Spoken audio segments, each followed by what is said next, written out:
clear of the closing doors, please. We are back with another episode of The Next Stop Is with me, Jane August. I feel like we're in an era of man on the street interview series, so much that I have to emotionally prepare anytime I walk into Washington Square Park. But some of them feel like they serve more of a purpose in telling the story of people in our city, which is kind of what I'm trying to do with this podcast. So today we are talking about that and more with Sara, the creator and host of Doormen Stories, which is a video series interviewing doormen throughout New York City. Sara is also a creative director and content creator. She also has her own channel where she tells stories about her career, pop culture, history, and her life in New York City. Welcome. Thank you so much for having me. So what's your New York story? Like, how did you get here? I technically was born in New York City. I was born in buildings surrounding Washington Square Park before it was the way it is today. I grew up in Westchester County, which is just north of New York. Went to college in the South and then came back to New York City and have not left since. My family's from New York and the city, and I just have never really imagined living anywhere else. So here we are. So you always knew you were going to end up back in the city?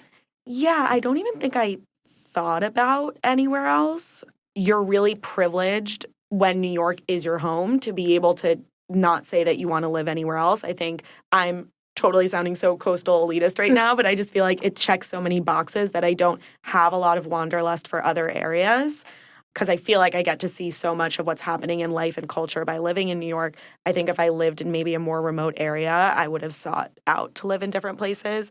But for me, I was always satisfied with living in New York. One time I bought a one-way ticket to Colombia. Other times I've thought about like moving to LA, things like that, but never enough to actually make a change, and it never really stuck with me. What made you go to school in the South then? Yes. So I went to Tulane, which is technically in the South. It's in New Orleans, but a lot of Jewish people from the tri-state area go there. So even though it was far away, it felt like a second home to me really quickly. All of my friends from college are back in New York with me too, and we're still really close. Even though I'm from New York, I grew up in a small town outside of the city. And by the time that I was graduating high school, that's when I did feel ready for a change and to kind of spread my wings and do something different. A lot of my friends were going to state schools or relatively local schools that you could kind of drive to, which was a consideration for me as well. But when I went to Tulane, I just instantly fell in love. And I was just like, yeah, I can tell that this is the right decision for me. That's probably when my desire to live somewhere else peaked. Was that college experience for me and to do something really new and far away. And then everyone was going back to New York after we graduated. So I was just like, let's do it. That's so cool. What did you end up studying? I was a marketing and English major. So technically I was split between two schools. At Tulane, they have a business school and a liberal arts college, and I was in both. Did you always want to be a content creator? No, I honestly have never even considered myself good at social media and content. A few years after I graduated college, I was living with my friends, and Measury, like the jewelry company, sent me a necklace to post on my Instagram. I actually had 1,000 Instagram followers. I have no idea why they sent it to me.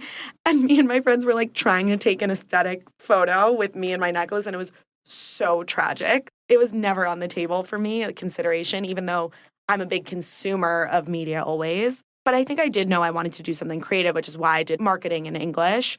I just missed the cusp of like true Gen Zers who really grew up and experienced college with TikTok, and I didn't. So influencer as a career was way less common among my like demographic and my age group as well. Yeah, it was more like the YouTube influencer thing before influencer was even a Yeah. word. It was like YouTuber. Exactly. Influencer was not a word. And also, I remember going to college without having to do a fit check before you headed out the door. Like, you just lived your life. Mm-hmm. There was no need to capture content. And obviously, you can do that now as well, but it feels so much more part of the fabric of culture and youth culture to do that now. In college, we did Snapchat stories sometimes and like in really bad Instagram posts. With the filters. With the filters. We still uploaded albums to Facebook. This was such a thing, too. Like, you would crave at least 100 people to wish you happy birthday on your wall on Facebook. That was the extent of it for me. That's halfway through college when I stopped posting my albums on Facebook. Yeah. So after sophomore year, all my parents' friends, like really, they had to text my parents, I guess, to ask what I was up to. Exactly. Yep. Same page. What came first, like your personal content creation or doorman stories? My personal content creation came first. But Doorman Stories grew much faster and in a shorter period of time than my personal page.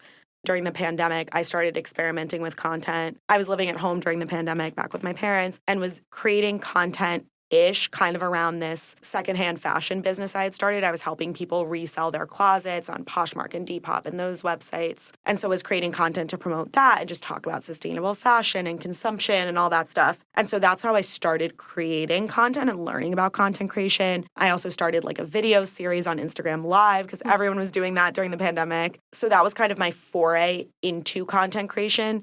And even I look back on things I did a year ago, 2 years ago, 3 years ago, again, tragic, but we were learning and we were growing. I really didn't amass an audience, even though I wanted to. I was just learning and it wasn't natural for me to grow at that point. Mm-hmm. But that's when I got better at content. And then by the time that Doorman Stories came around and the idea for it, I had actually been working full time in influencer marketing. So I knew about video creation from more of like a business standpoint. And that helped me, I think, do Doorman Stories much more strategically. And that's how we were able to grow so much faster. It's kind of good when you aren't growing, when you're kind of learning, though. I've known people who are like, I went viral on TikTok and I don't know what to do. And then their videos are bad. Right. And you're like, the only way you can get good is by making a lot of bad stuff. Yes. And it's better to make bad stuff when you don't have eyes on you.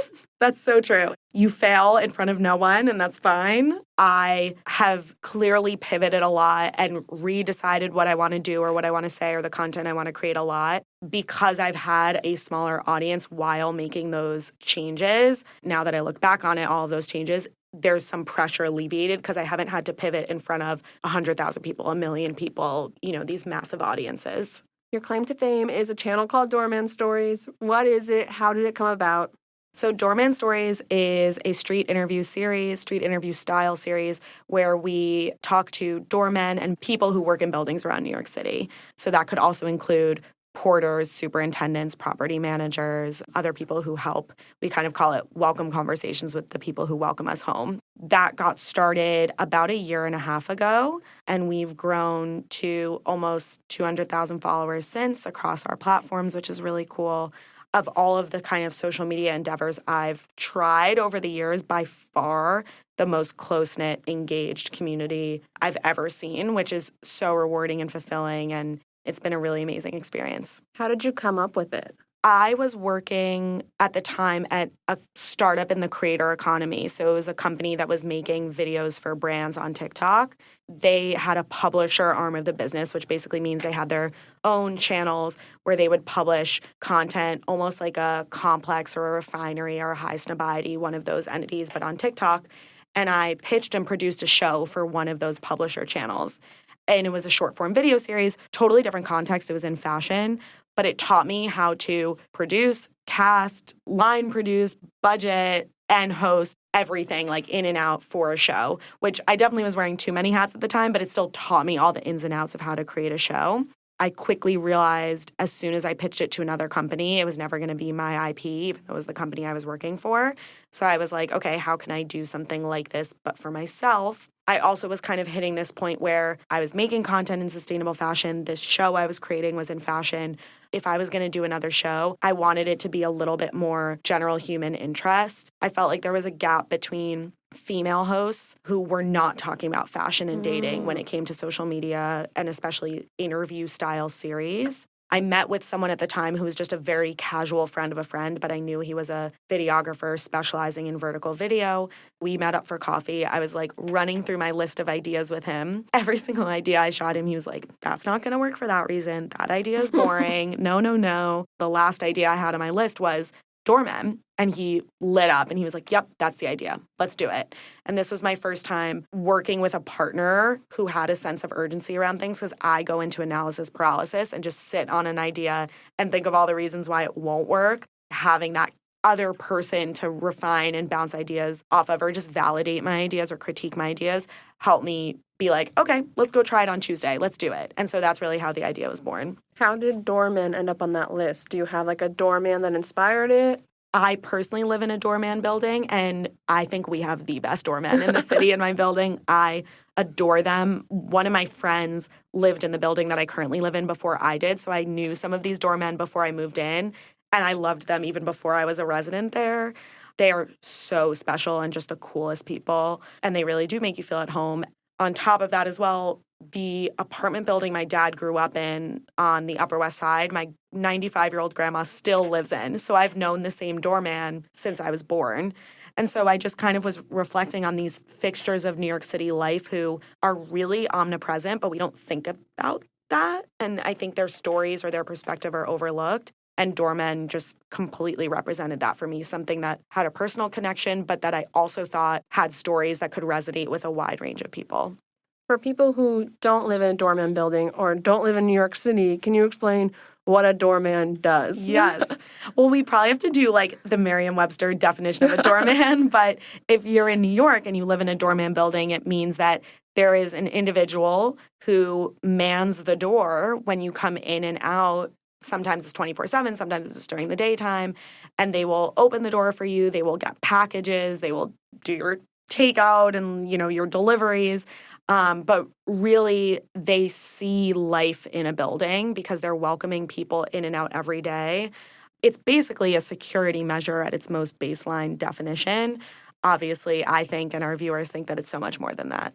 What qualifies being a doorman? Like, is it just apartments? Is it offices? Is it clubs? Like, what are we focusing on?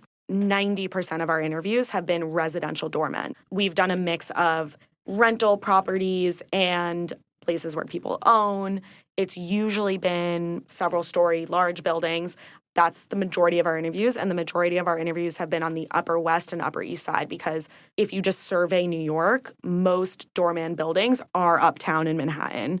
We have definitely expanded that definition, so we've interviewed porters and supers before. Actually, yesterday afternoon, I did a property manager on a rooftop in the West Village. I'm currently coordinating with the newly viral hot bouncer. I don't know if you've heard about him. I have not. He's like going viral on TikTok right now as a hot bouncer. I was like, we need to get this guy, so I'm going to see him on Sunday. Our V2 and V3 of doorman is not limited to the definition of the formal doorman on that ritzy Upper East Side building. It can be a bouncer. It could be a bartender. It can be a property manager, a super. We've done hospital building doormen before. We've done hotel doormen or concierges. To be successful with this concept, we need to have as wide of a definition as possible because I want anyone to feel included, to share their stories about being a doorman, but more so experiencing residential daily life for New Yorkers. If you're only doing apartment buildings, there's probably going to be a point where you run out of them because doorman's like a career job for many people. Yeah. Like they become a doorman and then retire under that. That's another reason, honestly, why it's such a cool concept, especially among our generation. We change jobs once a year. I mean, and with doormen, we interviewed somebody who had actually been a doorman for over 60 years. These people start and they don't leave. It's a great job, union, benefits, pension, solid salary, great tips depending on where you work. It checks a lot of boxes. And it's also very hard to get that job. Most people are grandfathered into it. It is kind of finite resources if we kept the definition really narrow. What do you think makes a good doorman? It's got to be somebody who's resilient and positive, especially in a city like New York where people are tired and complain and work hard and are stressed about money.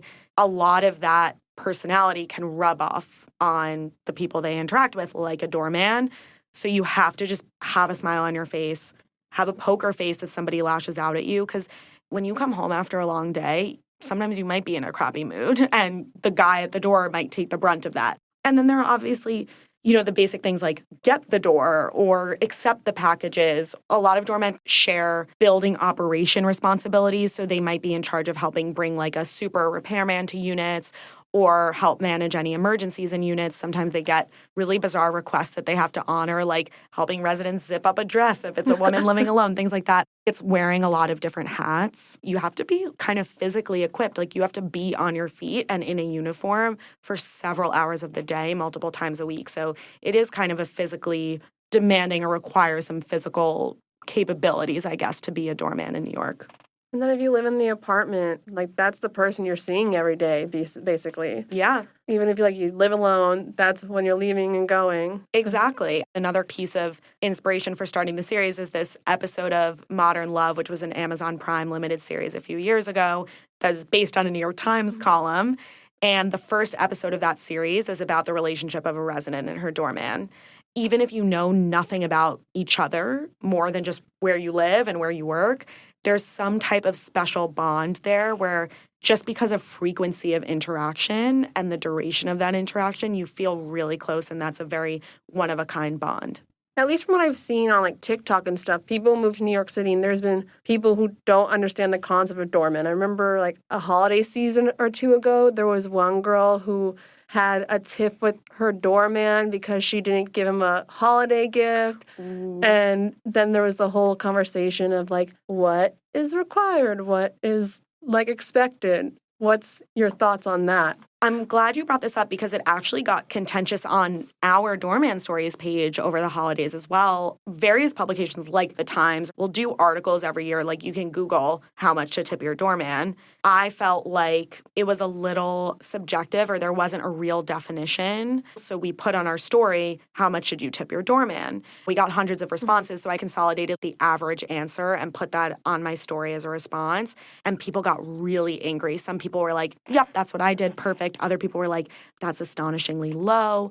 Other people were like, New Yorkers are struggling. How could we expect to tip on top of our rent?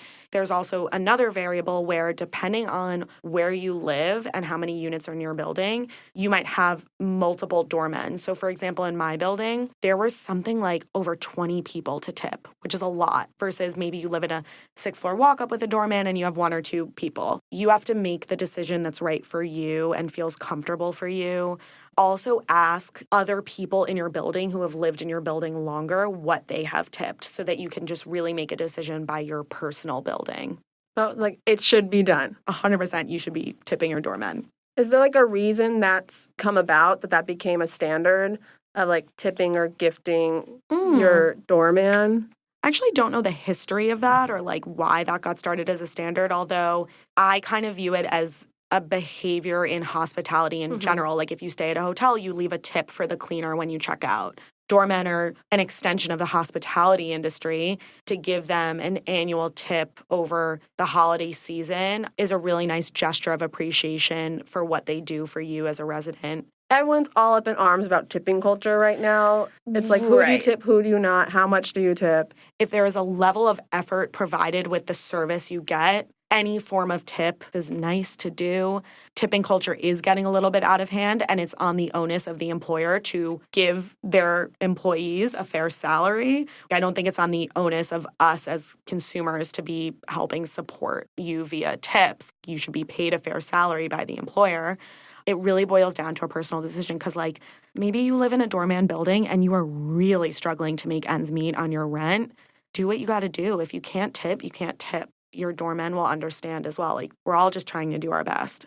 Cool. Do you disagree? I would love some dissent if you feel differently working in hospitality. Well, because I work in bars, and so I think it's always been like a thing of like you tip your bartender, you tip your server. Yeah. I think that's like a standard. Yeah. But then I realized lots of POS systems, they'll just build in the tip thing. Like the owner will be like, okay, you're already getting paid like your minimum wage, but we'll throw that in and maybe we'll give you extra. Or there's some places where I've heard that then the owner will just like keep the tips, which is not legal. No. But I think like at like the juice stand or places like that, sometimes like the people working there, no, they're like, this is dumb. I've worked places where I have coworkers who just like push no tip. Or like, we just need you to push a button to get to the end screen. Right. Like when I work merch sometimes, I'll be like, just push a button so the charge goes through. Right.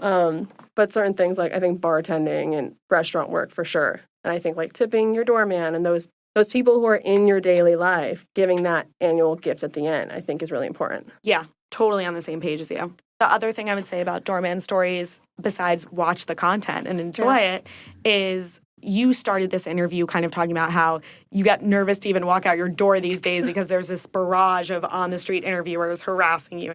I agree. Like, Washington Square Park is just a content camp. Doorman Stories uniquely stands out from that saturation of man-on-the-street content because this is super niche and it's older people that we speak with often. Most of the interview series we see are like other Gen Zers, so I like that it's slightly older demographic. Their perspective on New York life in past and present is so special to hear. What's really cool about our series as well is that doormen are beholden to discretion. So getting their stories is really an art. You have to establish a comfortable relationship with them and make them feel safe to tell their stories in purely out of interest and curiosity and appreciation for them, and have them know that it's not malintent or to get them in trouble or to rat on residents. New York is such a special place, and I think they are the only ones who can tell this type of story on New York. And so I'm just like really excited about the conversations we've had already and the ones we'll continue to have. Yeah, they kind of have eyes on everyone and everything coming in and out of a building, which could have hundreds of people in it. Oh, yeah. Oh, yeah. And they've been doing it for 10, 20, 30, 40, 50, 60 years. Like, they're not in and out people. They have been in New York for a really long time, and I think that's really cool.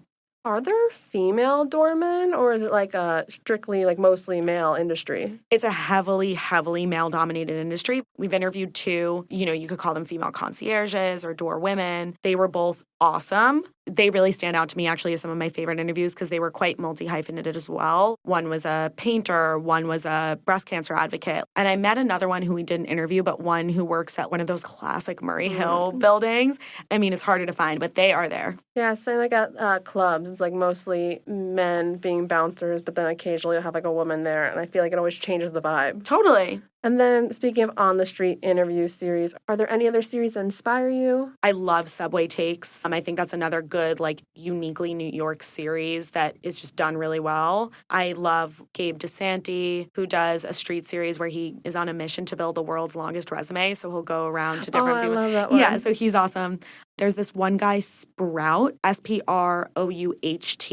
He was definitely inspirational to us because he asks older people to reflect on life at X age. There's something so interesting to me about people who are in later stages in life and have great sage advice to give. I consume basically all of the series, at least the ones that are in New York. Those are some that definitely are inspirational, but even more so do a really good job at authentically tapping into New York culture and like breaking through the noise. Do you think there's a reason that most of these series are focusing on younger people? Culture is youth. Youth is culture. And especially if you're trying to monetize your series, companies and brands are always going to have to market to the youngest generation. You start them young and you grow them as they start to make money. Why not talk to the youngest people? Like, they're cool and they get culture and they get pop culture. And the kid in Washington Square Park can talk to you about Chapel Roan way more than a doorman. Like, I get that and I love that too. I think everyone has its own place. There's also just as much desire from Gen Zers for nostalgia content. Doorman Stories does a really nice job at tapping into nostalgia. You have quite a few videos about your career and the ups and downs you've had switching jobs and industries.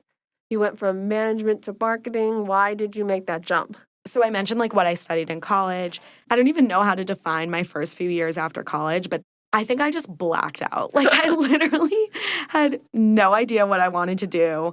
I was definitely unhappy, but I didn't know a way to be happier. So I think I just accepted things. I took the first corporate job that was offered to me. It seemed cool. I didn't know what I wanted to do. It was in sales. So I was like, I think I could be good at sales. And my mom was like, yeah, I think you can be good at sales too. So I took the job. I actually was laid off from that first job. And then I kind of hopped around. I ended up in management consulting, which is really how I define like where my career started. It was sort of this weird year of starting a job and getting laid off quickly. And then I moved into consulting.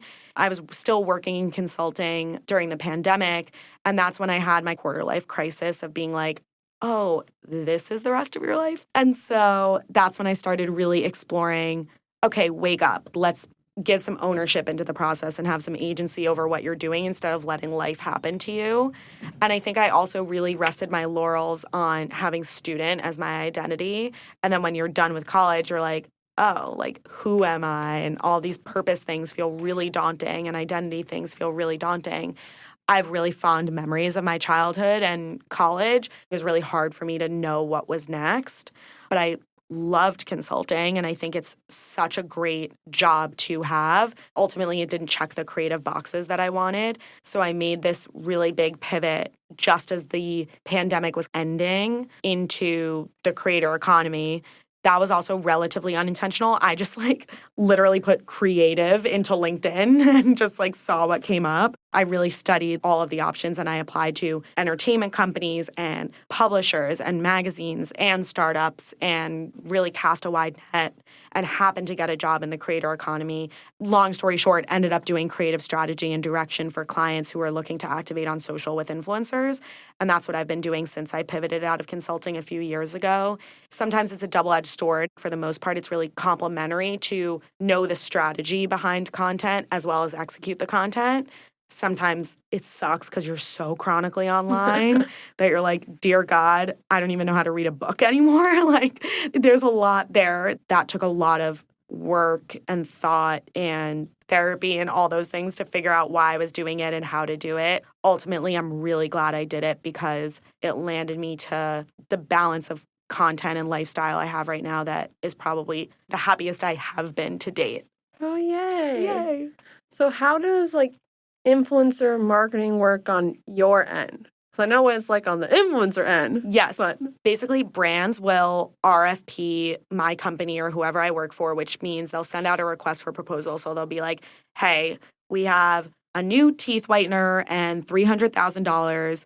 Tell us what you would do with influencers to help us sell this product. Me or my team would come up with the creative strategy of how to do it. There's this whole thing called the marketing funnel. So they might say, we just want to get the word out there about this new product. So that would be awareness. And those are always the most fun because you can just be really creative and big thinking there.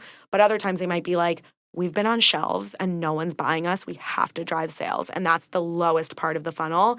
And that's a challenge because you have to get really specific with your creative strategy there because to get people to spend their own money on your product because they saw an influencer talk about it is really hard. I'll come up with my creative strategy and a talent team has to find the influencers who they think would be good to execute on that creative strategy.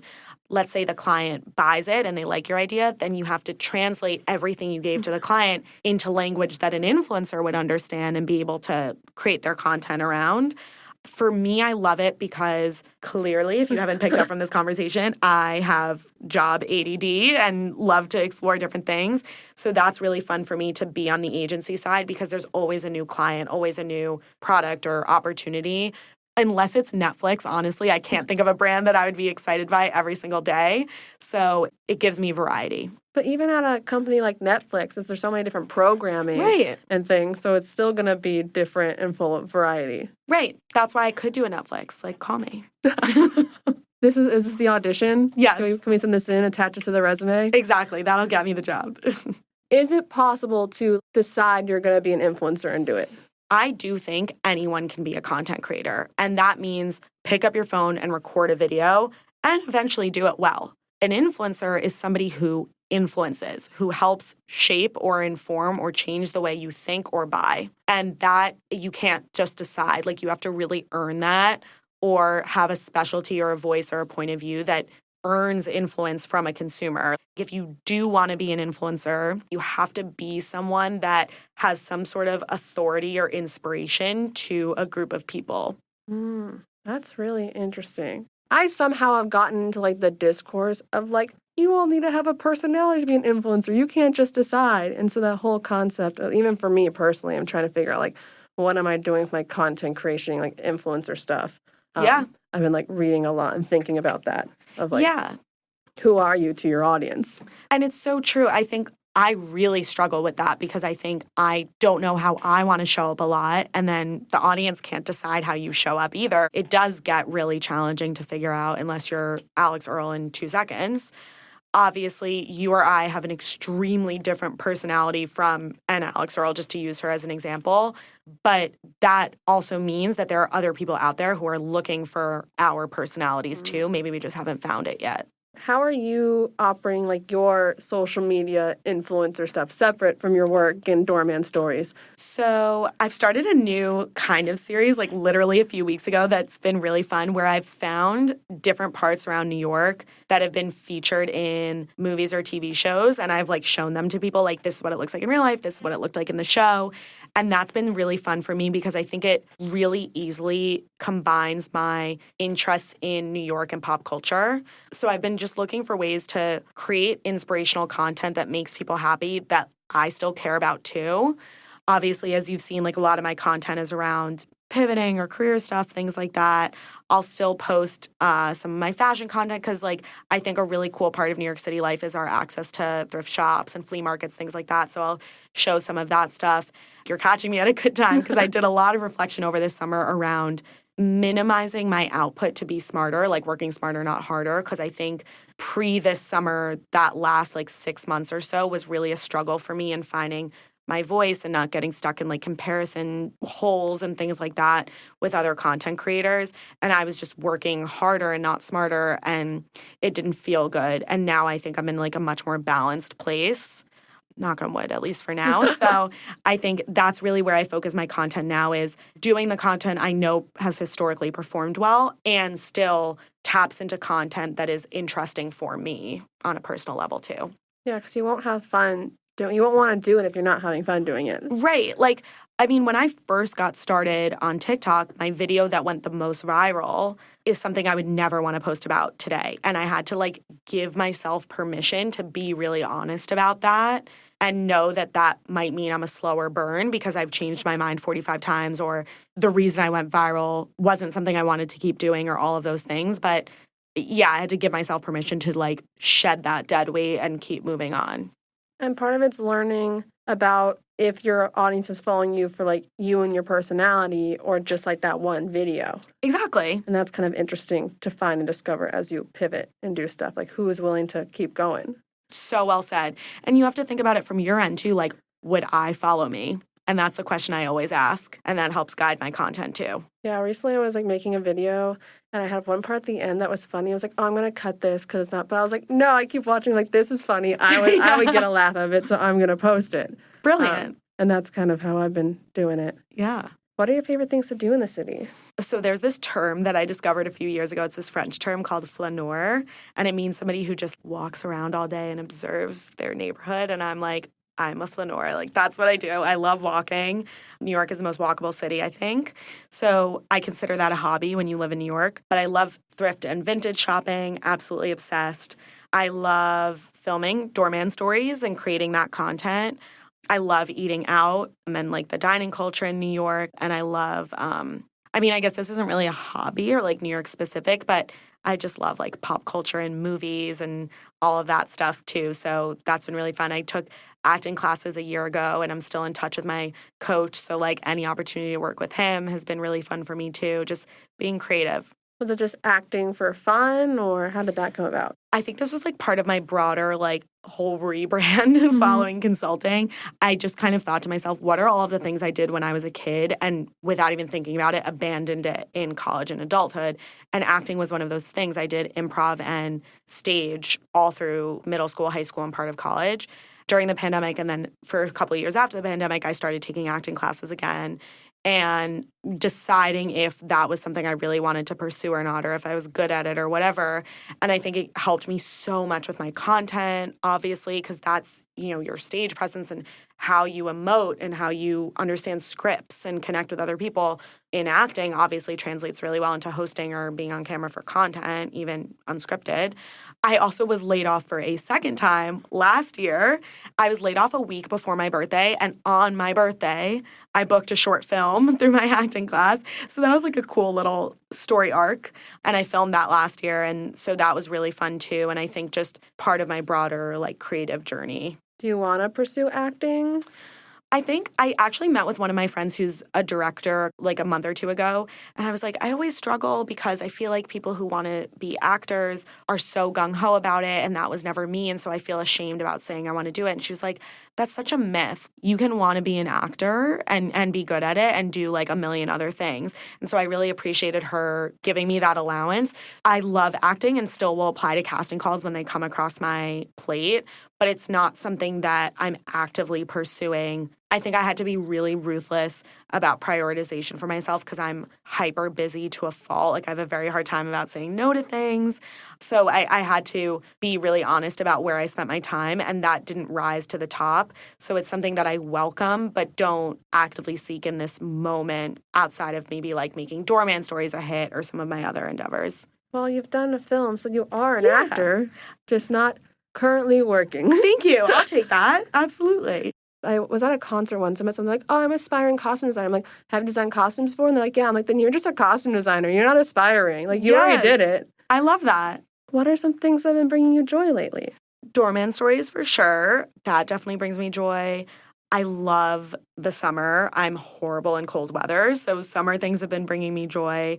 What are your favorite summer activities? Ugh, I'm going to sound so basic, but I go to the Hamptons like every weekend, so I love doing that. Some of my best friends have birthdays and bachelorette parties this month, so that's bringing me a lot of joy. This year has been a lot of milestone birthdays for my family, so like me, my grandma, my dad all had milestone birthdays this summer, so that's been really exciting. It's going to bring me joy eventually, but I'm like very slowly planning a wedding. So fun. It'll bring me joy at some point. Right now it's like stressful, but once we know what we're doing, that'll bring me more joy. I am changing jobs for the 400th time, so that's bringing me joy too, to start a new job. Oh, what are you going into now? Same thing. I really love creative strategy and I love the creator economy, influencer marketing, agency life. I really want to grow there and like double down there. And so that's been really nice to find a focus area. But I really was craving remote work. I've been remote even before the pandemic. And so I found a company that I think like our values are much more aligned in terms of like remote work, type of work, team culture, structure, all of those things. And I think it'll be a really nice balance of working really hard and like getting my stuff done while still being able to balance and pursue all of the freelance stuff that I do outside of my full-time work. Well, that's awesome. Yeah, I'm excited. And then do you have any long-term goals with Doorman Stories? I would love for it to be a coffee table book. That's one of them. I do, kind of like we were talking about earlier, I do think continuing to expand and explore the definition of a doorman. My dream is to have like a brand trip with like a luxury hotel chain and we go to like another country to interview their doormen. I think it would be really cool. So those are like some of the aspirations I have there. Maybe like a documentary one day. I think it could be really primed for that. So that's where I really see Doorman going. And then on a personal level, I think it's been a really cool proof of concept for my comfort hosting. That was something that I was really curious about if I'd be good at and enjoy doing. And I really do. So now it's like, how do I keep Doorman and make that focused on that community and think about other things that I can host outside of it too? So kind of growing both.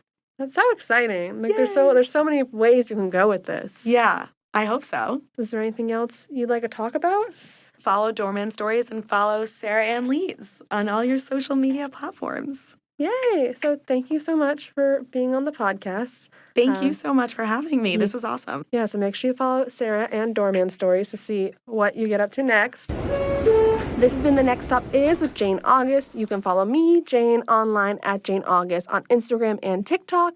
And if you like the podcast, give us a little rating, maybe a review. It'll make my family be impressed. You can listen to other episodes of The Next Stop Is in the same place you're listening to this one. The Next Stop Is recorded at Brick House in downtown Brooklyn. This episode was edited by Dean Emerson.